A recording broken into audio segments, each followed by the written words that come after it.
Right now here on this Monday on WHAS 11 News at 5 o'clock. New FEMA disaster centers giving aid to severe weather victims right here in Kentucky. How you can get assistance if you were impacted by this month's storms and the historic flooding. Churchill leaders say demand is down for the lowest price Derby tickets. We'll hear from race fans who tell us why they're opting out this year. It feels like a summer day out there today, and we know you're heading outside a lot more this time of year. Tick season is already here, big time in Kentucky. And what you can do to prevent tick-borne illnesses if you get bitten by a tick.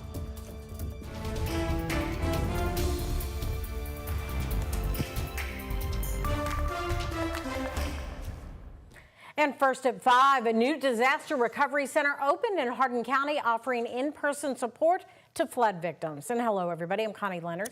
And I'm Doug Proffitt. Now, more than a month later, we're still talking about the historic floods we saw. WHAS 11's Ian Hardwitt visited today in Hardin County, asking FEMA what help is available and what more could be on the way.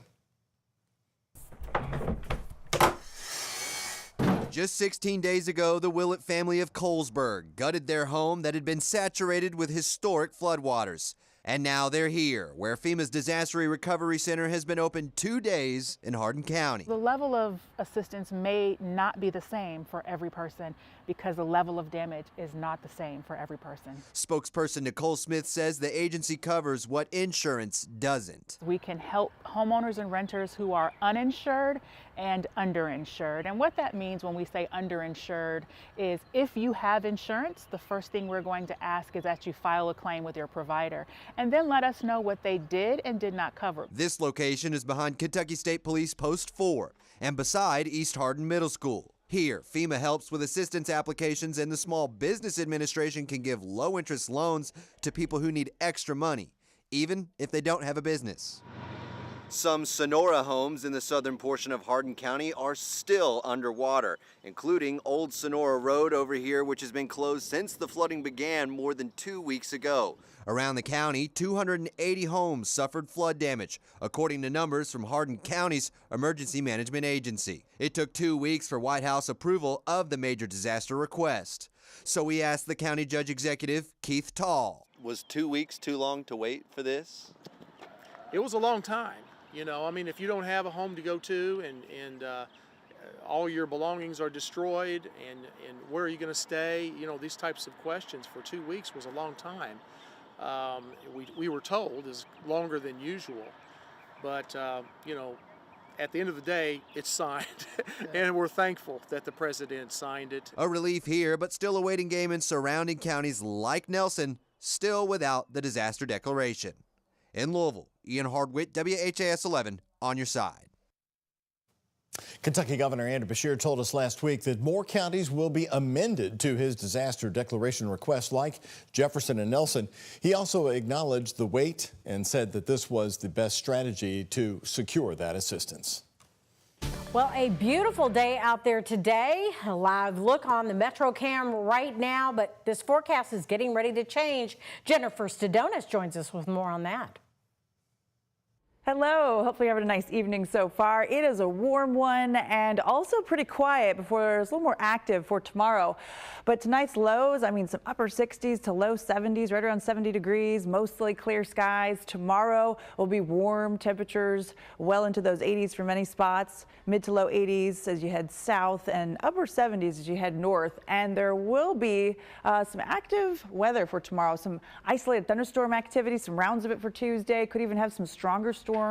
Main threats with gusty winds and some hail, and we'll be warm for much of the week, but on and off rain showers and some thunderstorms. So we'll be tracking that. Here's just a quick shot, wide shot at future look. Futurecast will continue to have those clear skies into the overnight, but then we'll start to see some of these showers starting to move in and some isolated thunderstorms, especially as we head into the afternoon time and evening time. So something we'll continue to be monitoring and tracking for Tuesday with some of these isolated showers and thunderstorm activity could even see some gusty winds, potentially even damaging winds and large hail under a slight risk from the Storm Prediction Center. So we'll continue to see some of those rounds through the afternoon into the evening, picks up a little bit in intensity. So something we'll be continuing to track again for afternoon time into the evening time on Tuesday with some of these isolated stronger to even potentially severe storms. Some more details on all of this in the full forecast. It's coming up. All right, thank you so much. Well, murder charges have been filed against a suspect in a weekend car ramming attack that killed multiple people in the city of Vancouver. Witnesses say that the vehicle drove around a barrier, then sped up in an area packed with people attending the street festival. At least 11 people ranging in ages from 5 to 65 were killed. Authorities warn the death toll could rise.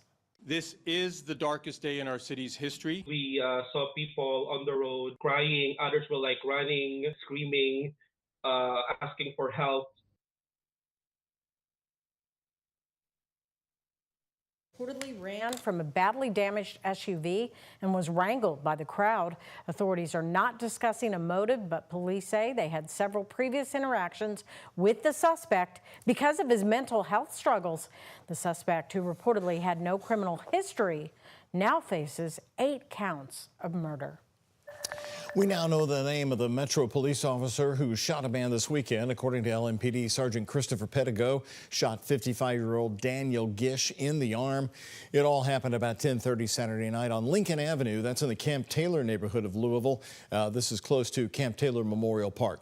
Police say they were responding to the call of an intoxicated man who fired a shot into the floor. When officers arrived there at that home, they say Gish was standing in the doorway with a gun to his own head, and police then told him to drop his gun, and when he did not, an officer shot Gish in the arm. We'd like to thank the officers on scene for their quick and decisive action in getting others out of the house safely. We're also thankful that no officers were hurt. LMPD's policy means body camera footage should be released within about 10 days of this shooting. The officer who shot the man is on paid administrative leave as the investigation is continuing. In an update today, Metro Police said Gish remains in the hospital where he's expected to recover, and his charges are currently pending. A U of L hospital patient accused of assaulting a nurse faced a judge today. Court documents show LMPD was called to the hospital just before 3 Saturday afternoon after U of L security responded to a panic alarm on the 3rd floor. 35-year-old Makisha Johnson was a patient. Now, she was caught on surveillance footage coming behind the nurse and choking her as the nurse was conducting her rounds. Police said Johnson then threw the nurse to the ground and began repeatedly hitting her. Police say 2 mental health techs attempted to stop that assault until security arrived. She was arrested a short time later. According to court documents, Johnson admitted to the assault and said she was angry that hospital staff members were taking too long to discharge her. So she attacked the first person available. Johnson is charged with assault, wanton endangerment, and menacing, and remains in jail on $10,000 cash. We've got friends that just said, you know, I'm done. I mean, we're just not going to pay that kind of money. All dressed up today and ready to go, Churchill Downs is expecting another massive turnout for the 151st Kentucky Derby coming up Saturday. But the sticker shock has been real for some people this year, opting not to go this time around amid a continued rise in the ticket prices, even after the big anniversary last year of Derby 150. Churchill Downs CEO Bill Karstanjian said last week that they're seeing demand decline for lower cost tickets. And some have risen thousands of dollars in price by tickets. WHS 11's Isaiah Kim Martinez and our senior photojournalist Alyssa Newton are live at Churchill Downs on this Derby week. So Isaiah, give us an idea of how much these numbers have spiked over the years.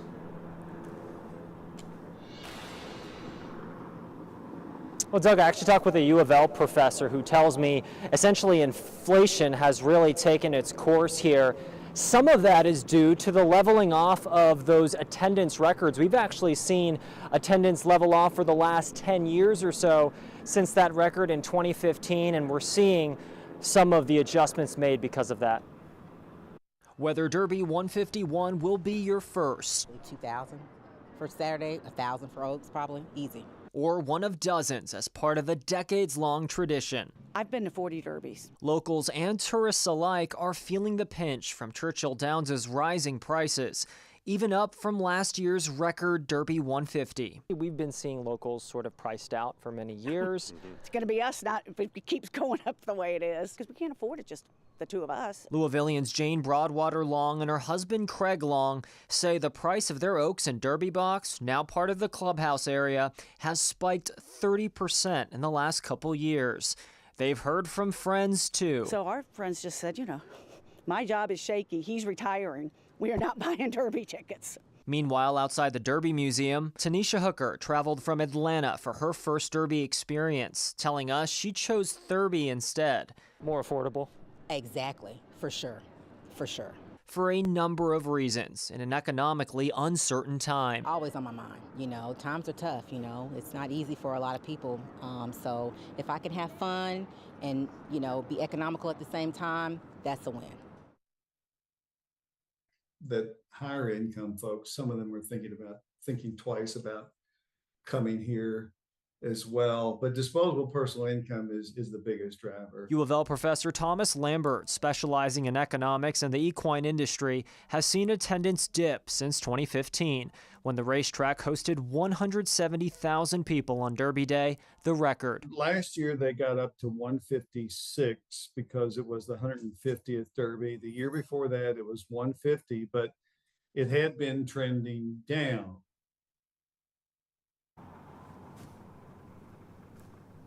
Well, Isaiah, we know last Doug, year... Connie, we can tell you about one specific situation.